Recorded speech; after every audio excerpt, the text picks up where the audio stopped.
मंडळी, आज आपण एका अत्यंत खास विषयावर बोलणार आहोत आणि विशेष करून हा व्हिडिओ मी त्या लोकांसाठी बनवलेला आहे ज्यांच्या अंगात आत्ताच नवनवीन वारे येण्यास सुरुवात झालेली आहे. कारण अशा लोकांना वाऱ्याबद्दल किंवा अंगातील वाऱ्याची पाळणूक ही कशा प्रकारे करायची याबद्दल काहीच माहिती नसते आणि त्यामुळे त्यांच्याकडून कळत नकळतपणे अंगातील वाऱ्याचा अपमान केला जातो. आणि यामध्ये सर्वात महत्त्वाचं म्हणजे अंगात येणाऱ्या वाऱ्याची पाळणूक जर नीट झाली नाही तर त्या वाऱ्याचा आपल्याला देखील त्रास होत असतो. पण या गोष्टींची योग्य व अचूक माहिती नसल्यामुळे नकळतपणे बऱ्याच लोकांच्या हातून या चुका होत असतात. आणि म्हणूनच मंडळी, मी आज हा व्हिडिओ बनवित आहे जेणेकरून तुम्हाला हे समजून येईल की अंगातील वाऱ्याची पाळणूक ही नेमकी कशी करायची आणि त्यासाठी काही नियम असतात. मंडळी, या व्हिडिओमध्ये मी तुम्हाला काही नियम असे सांगितलेले आहेत जे की माझ्या वैयक्तिक अनुभवावर देखील आधारित आहे. त्यामुळे माझी तुम्हाला विनंती आहे की हा व्हिडिओ तुम्ही अगदी बारकाईने समजून घेऊन अगदी शेवटपर्यंत काळजीपूर्वक लक्ष देऊन ऐका, जेणेकरून तुम्हाला नक्कीच फायदा होईल. या तर मग मंडळी, व्हिडिओच्या माहितीला सुरुवात करूयात. फारच सुंदर आणि गुप्त माहिती आहे. तर मंडळी, मुळात अंगातील वाऱ्याची पाळणूक करणे म्हणजे काय? तर आपल्या अंगात वारे येते म्हणजेच आपल्या अंगात देव येतोय. मग अशा स्थितीत त्यासाठी काही नियम हे पाळावे लागतात. आणि यातील सर्वात पहिला नियम म्हणजे ज्या व्यक्तीच्या शरीरामध्ये वारे येत आहे अशा व्यक्तीने शिवता शिवत होऊ द्यायची नसते. आता या बाबतीत स्पष्ट सांगायचे म्हटलं तर ज्या व्यक्तीच्या अंगात वारं येत आहे अशा व्यक्तीने मासिक धर्म आलेल्या व्यक्तीच्या संपर्कात किंवा अशा महिलेने बनवलेले अन्न पाणी अशा गोष्टींचे सेवन करायचे नसते. आणि मंडळी, हा नियम पुरुषांसाठी पण आहे आणि महिलांसाठी सुद्धा हा नियम आहे. मंडळी, अंगात येणाऱ्या सर्वांसाठीच हा नियम पाळावाच लागतो. आणि यामध्ये मंडळी अनेक वारे असे आहेत जे एवढे कडक असतात की त्यांच्याकडून काही अशी चूक झाली, अशी काही शिवताशिवत झाली तर लगेच त्यांच्या अंगावर पट्टे येणे, चट्टे उठणे किंवा अंगाची जळजळ व खाज येणे असे त्रास देखील त्या लोकांना होत असतात. त्यामुळे मंडळी, हा नियम अत्यंत महत्वाचा आहे. ज्यांच्या अंगात वारे येते आणि त्या लोकांना हा नियम पाळावाच लागतो. आता यात मंडळी मृत्यूचे सूतकही येते, बाळणपणाचा विटाळ सुद्धा पाळायचा असतो. मंडळी, वाऱ्याची पाळणूक करत असताना पाळायचा दुसरा महत्वाचा नियम म्हणजे आपल्या वाऱ्याला जी काही गोष्ट चालत नाही, जी गोष्ट आपल्या वाऱ्याला खपत नाही ती गोष्ट आपण देखील पाळावी लागते. म्हणजेच जर समजा एखाद्याचे नाथाचे वारे असेल किंवा दत्त महाराजांचे वारे असेल, त्याचबरोबर भवानी देवी, ज्योतिबा, म्हसोबा या देवाची जर वारी असेल तर अशा लोकांनी मांसाहार करणं हे पूर्णपणे बंद केलं पाहिजे. त्याचबरोबर मंडळी, जर सांगायचे झाले तर काळूबाईचे वारे जर कोणा व्यक्तीला येत असेल तर आई काळूबाईला काळी वस्त्रे चालत नाहीत, काळा रंग तिला चालत नाही, तर अशा लोकांनी काळ्या रंगाची वस्त्रे घालणे हे टाळले पाहिजे. म्हणजे थोडक्यात काय की आपल्या देवाला जी गोष्ट चालत नाही ती गोष्ट आपण सुद्धा करायची नसते. आता यामध्ये पाळायचा तिसरा महत्वाचा नियम म्हणजे जोपर्यंत त्या वाऱ्याची स्थापणूक होत नाही तोपर्यंत तुम्ही इतरांची कोडी घेणं किंवा वाऱ्याला प्रश्न विचारणं अशा गोष्टी करायच्या नसतात. त्याचे कारण असं म्हटलं आहे की देव गादीवर न बसवता तुम्ही जर इतरांची कोडी घेत असाल, त्यांचे प्रश्न सोडवत असाल किंवा वाऱ्याला इतरांचे प्रश्न टाकत असाल तर यामुळे तुमच्या वाऱ्याची ताकद ही कमी होत असते. आणि एक वेळ मंडळी अशी येते की तुमचं वारं हे फक्त नावालाच राहतं, बाकी तुम्हाला काहीच दिसणार नाही किंवा तुमच्या वाऱ्याला काही कळत नाही. आणि त्यामुळेच मंडळी, स्थापणूक न करता किंवा कोणताही गुरु न करता इतरांची कोडी घेणं किंवा वाऱ्याला प्रश्न टाकणं या गोष्टी तुम्ही करू नका. मंडळी, यामध्ये चौथा महत्वाचा नियम म्हणजे ज्यावेळी तुमचे वारे हे नवनवीन यायला चालू झालेले असते तेव्हा त्या वाऱ्याचा जास्त बोबाटा करायचा नसतो किंवा देवऋषांकडे जाऊन लगेच सांगायचे नसतं. कारण मंडळी, जेव्हा कोणतेही वारं हे नवनवीन यायला चालू झालेलं असतं त्या वाऱ्याची जेव्हा सुरुवात असते तेव्हा ते फक्त एक हवेची झुळूक असते आणि तेव्हा त्या वाऱ्याकडे जास्त ताकद सुद्धा नसते. त्यामुळे अशा वेळी तुमचं जर कोणी वाईट बघणार असेल किंवा जर तुमचे कोणी शत्रू असतील तर लगेच तुमचं ते वारं ते खुंटवू शकतात. आणि मंडळी, काही वेळा होते काय की चुकीचे वाईट प्रवृत्तीचे जे देवऋषी असतात ज्यांच्याकडे तुम्ही जर गेलात आणि त्यांना समजलं की या व्यक्तीचे नवनवीन वारं यायला चालू झालेलं आहे आणि पुढे जाऊन या वाऱ्याची ताकद ही वाढणारी आहे, तर अशा वेळी ते तुमची शक्ती त्यांच्याकडेच ठेवून घेतात, तुमचं वारं हे त्यांच्याकडेच फिरवतात. आणि मंडळी, तुम्हाला हे समजत सुद्धा नाही की नेमकं झालं तरी काय.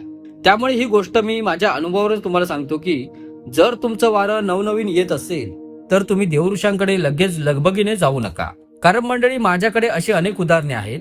अशी लोक मी बरीच पाहिलेली आहेत की बाबा त्यांचे वारे आधी येत होते आणि अमुक अमुक देवऋषाकडे गेल्यानंतर त्यांचे वारे येणे हे अचानक बंदच झालेले आहे. त्यामुळे मंडळी, या सोप्या पण महत्वाच्या गोष्टी लक्षात ठेवा. कारण कुठला देवऋषी कसा असतो हे तुम्हाला समजणार नाही.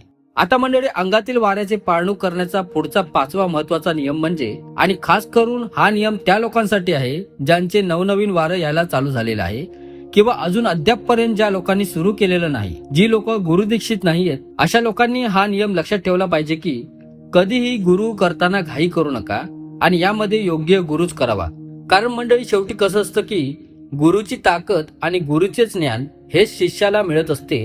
आणि महत्वाचे मंडळी, आजकाल झाले काय आहे की पैशांसाठी कोणी सुद्धा गुरु व्हायला लागले, कोण पण ज्ञानमाळी स्थापनेचा कार्यक्रम करायला लागले. तर असं चालत नाही मंडळी. नुसतं एखाद्या व्यक्तीच्या अंगात येते किंवा अंगातील वारं अमुक देवाचं नाव सांगते म्हणून लगेच स्थापणूक करायची, ज्ञानमाळ करायची, तर असं चालत नाही. आधी बघावं लागते की नक्की हे त्याच देवाचं वारं आहे का ज्या देवाचे ते नाव सांगते, की मग त्याच्यामधून दुसरंच कोणतरी बोलते, त्याच्यामधून कुठली वाईट शक्ती तर नाही ना बोलत आहे.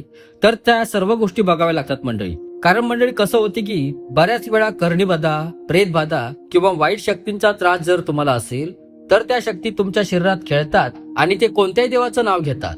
आणि असं खेळतात की समोरच्याला ते कळणार सुद्धा नाही की याच्या अंगात वाईट शक्ती खेळते की देव खेळतो. आणि ते कोणत्याही देवाचं नाव घेतात, कोणत्याही देवाचा उदो उदो करतात. त्यामुळे मंडळी, या गोष्टी कळणं गरजेचं असतं की हे वारं नक्की कुठलं आहे, नक्की देवाचंच आहे की बाहेरच्या कुठल्या ताकदीचं वारं आहे. म्हणून मंडळी, अंगात वारं येत असेल तर लगेच घाई करू नका, थोडा उशीर होऊ द्या, पण गुरु मात्र व्यवस्थित करा, गुरु मात्र तुम्ही योग्यच करा. आता यामध्ये पुढचा महत्वाचा 6वा नियम म्हणजे, तुमचं वारं जर येत असेल आणि तुम्हाला जर लोकांचे प्रश्न सुटत असतील, तुमच्याकडून लोकांची कोडी सुटत असतील, तर या गोष्टीचा तुम्ही कधी गर्व करू नका. या गोष्टीला तुम्ही असं समजू नका की माझ्या अंगात देव येतोय आणि मी लोकांचे कल्याण करतो. हे असं अजिबात नसते मंडळी. तुमच्या अंगात देव येतोय म्हणजे तुम्ही स्वतः देव नाही, हा तर देवाचा गण आहे जो तुमच्या अंगात येऊन लोकांच्या समस्यांचे निवारण करण्याचं काम करतोय. त्यामुळे या गोष्टीवर तुम्ही गर्व करण्यासारखे काहीच कारण नाहीये. आणि मुळात ही गोष्ट कायम लक्षात ठेवा की ज्या व्यक्तीकडे गर्व असतो, जो अहंकार असतो, दैवी शक्ती त्या व्यक्तीकडे कधी थांबत नाही. कारण मुळात मंडळी, देव हा लोकांचे कल्याण करण्यासाठी तुमच्यापाशी येत असतो. देवाला पण वाटत असते की या व्यक्तीकडून इतरांचे कल्याण होईल, त्यासाठी तुमच्याकडे तो येत असतो. पण तुम्ही जर अहंकार करत असाल, जर गर्व करत असाल, तर दैवी शक्ती तुमच्याकडे जास्त काळ टिकत नाही. आता यामध्ये पुढील 7वा नियम म्हणजे मंडळी, तुमच्या देवतेचे जे वारं असेल, तुमच्या वाऱ्याचा जो काही दिवस असेल, तर किमान त्या दिवशी तरी तुमच्या वाऱ्याच्या नावाने तुम्ही भोग दिला पाहिजे. म्हणजे तुमच्या देवाच्या नावाने नैवेद्य हा तुम्ही ठेवला पाहिजे. आणि यामध्ये अजून एक गोष्ट लक्षात ठेवा मंडळी की तुमच्या वाऱ्याचा जो काही दिवस असेल त्या दिवशी तुम्ही पावित्र्य राखणं हे देखील तितकेच गरजेचं आहे.